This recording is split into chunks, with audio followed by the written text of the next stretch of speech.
Up with KREM begins now. Right now on Up with KREM, the hospitalizations are dropping in Washington, but with flu season right around the corner, health leaders worry the situation could worsen. Greyhound will no longer allow Border Patrol agents to conduct immigration sweeps on their buses. The issue sparked a national debate after a comedian was detained here in Spokane. Well, and we're going to take you outside. Sun's coming up here in just a few minutes, but it is cloudy and wet early on this morning. Well, take a look at this. Check it out. The National Weather Service is confirming that a weak tornado moved across Battleground in Clark County overnight. Wow. Now here's another angle of this. Now this was taken west of State Route 503 in that same area. How scary is that? Well, good morning, everyone, and thanks for joining us on Up with KREM. I'm Channing Curtis. Glad to have you here with us. I'm Tim Pham, joined alongside our friend meteorologist Jeremy Legoo. Jeremy, what happened there? I'm so glad you guys invited me to the desk for this. He's like a moving gig. For starters, Tim, you lived in Tennessee. Channing, you came to us from Texas. You guys are used to supercell thunderstorms, or even, Tim, in Tennessee, you had what is known as QLCS, quasi-linear convective systems. He is geeking out. And so those type of systems are fueled by instability in the atmosphere. You have a much different atmosphere where you have cooler temperatures over the top, you have different terrain down below, pockets of hot air, you have all sorts of cool stuff. Here in the Northwest, we have a very uniform atmosphere, especially if you're coming off the ocean. So the atmosphere is pretty stacked, pretty uniform, and what you wind up seeing is just a lot of stability. So you don't typically get something like a tornado, and when you do, it's not typically overly strong. So what we wound up seeing yesterday was one that spun up, and it'll be very interesting to see what's going on. It was confirmed on radar even, so kind of a cool little system that went through. Now there is some damage. Thankfully, nobody was injured in that, and the damage seems to be relatively minor from that somewhat weak tornado. Pretty interesting. Early on this morning, temperatures are in the upper 40s, 48 degrees here in Spokane. And notice we are drying out. Airport already reporting dry conditions. Still raining in Coeur d'Alene and Sandpoint. Temperatures there in the mid to upper 40s right now. And when it comes to wind, we are going to stay a bit breezy throughout the day today. Wind gusts 15 to 20 miles per hour all day long. And there's that moisture quickly moving out. You're still hanging on to a few lingering showers in Deer Park, even over in Chattaroy, and that's going to move out. Newport, you're going to see those showers for a little while longer, but here in Spokane, we're watching those wind down rather quickly. Now, when it comes to that moisture, it moves out here. Notice by 9 a.m., it's in the far reaches of North Idaho and higher elevations. Later on this afternoon, we see some pop-up showers and thunderstorms. That's due to that cold air aloft, kind of the same thing that fueled that tornado yesterday. We got that cold air above us with that trough that dug in. Thankfully, we don't have enough to really give us the threat of a tornado, but still something worth talking about.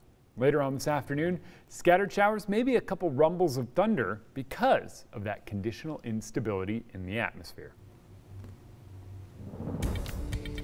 Well, this morning, hospitals in Washington and Idaho are still under a surge of COVID-19 patients. Yeah, the newest data from the Department of Health showing hospitalizations from COVID-19 are starting to come down, but they are still at record highs. So now Washington hospital leaders are warning that they could be in more trouble if we're hit with a bad flu season this year. Nicole Hernandez is joining us live this morning to explain further. Good morning, Nicole. Yeah, good morning, guys. So right now I'm live on Cliff Drive overlooking both of our hospitals, our whole hospital district here in Spokane. And one thing that we're seeing is that unlike Idaho, Washington is not in crisis standards of care mode as of right now, but local leaders are saying that there is a concern for Washington State that they could have to go into that crisis standard of care if we see things get much worse. If they do, really what that means is they'll be rationing care for patients because supplies and space are limited. Washington State Department of Health says hospitals are already conserving care. They've canceled a good amount of surgeries here. Hospital leaders say if flu cases levels are higher than last year, it could also put hospitals over their limit.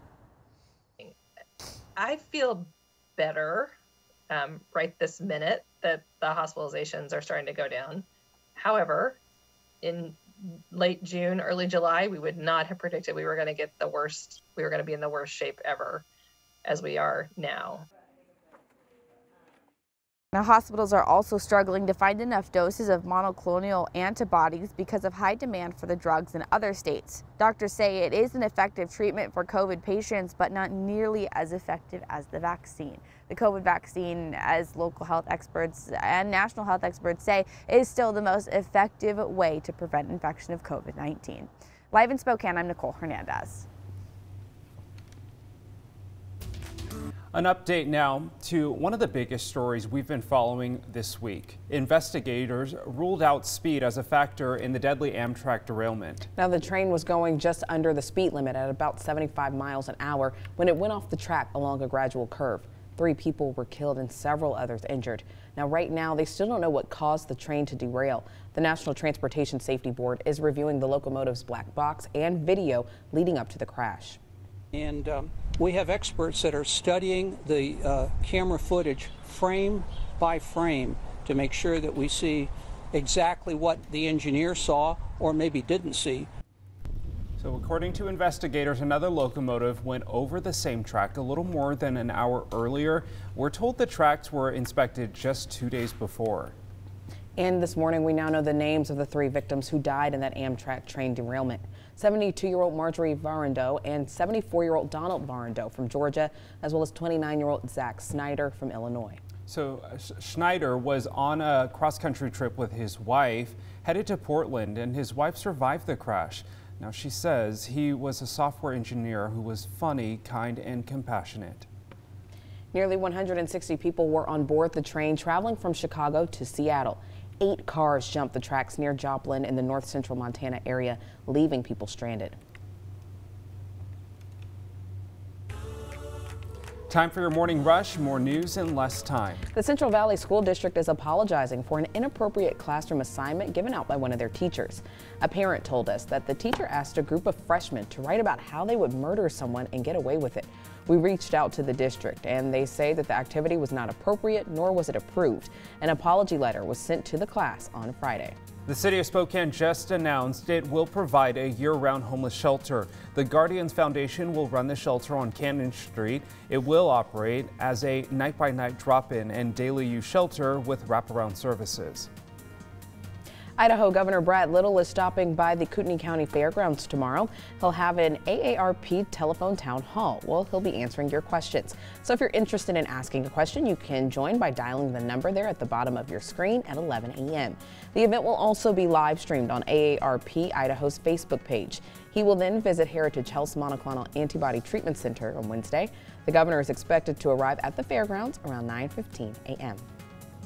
Now that's your morning rush. More news in less time. Let us know what's happening in your neighborhood by using the hashtag #UpWithKREM on social media. Well, Greyhound will no longer allow Border Patrol agents to board its buses without a warrant or reasonable suspicion in Washington. The company will also pay $2.2 million in a lawsuit involving immigration sweeps.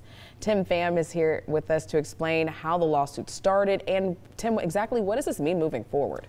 Yeah, so back in 2019, this tweet from comedian Mohamed El-Shanke went viral, and he was detained by Border Patrol agents at the Spokane Intermodal Station. Now, El-Shanke was returning to Portland on a Greyhound from a gig at Washington State University in Pullman, and the issue made national headlines. So he was detained by Border Patrol in Spokane, even though he had his documents showing he was in the U.S. legally. El-Shanke sued the Border Patrol for detaining him without cause. He reached a settlement with the government that resulted in them paying him $35,000. Very happy that it's finally over and I don't need to think about it anymore. It's been 2 years and I just feel like the case has been like in the back of my head this whole time. The incident sparked a debate about the Border Patrol practice of boarding buses at the Intermodal Center. The Spokane City Council tried to ban the practice by law, but the Border Patrol said it was protected by federal law. The money from the lawsuit will be used to provide restitution to passengers who were detained, arrested, or deported after their bus was checked at the Spokane Intermodal Center.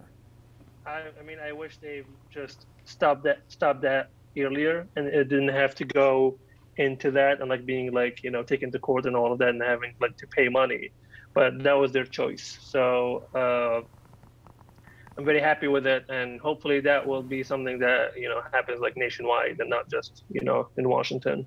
So there was also another settlement paid out by the government due to these sweeps.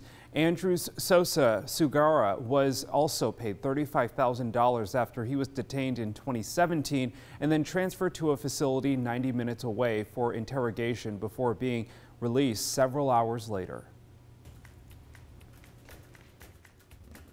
And this morning is quite a bit cooler than where we sat just 24 hours ago. Many of us more than 15 degrees colder than where we were this time yesterday, or close to 15 degrees colder. But look at Montana, quite a bit warmer.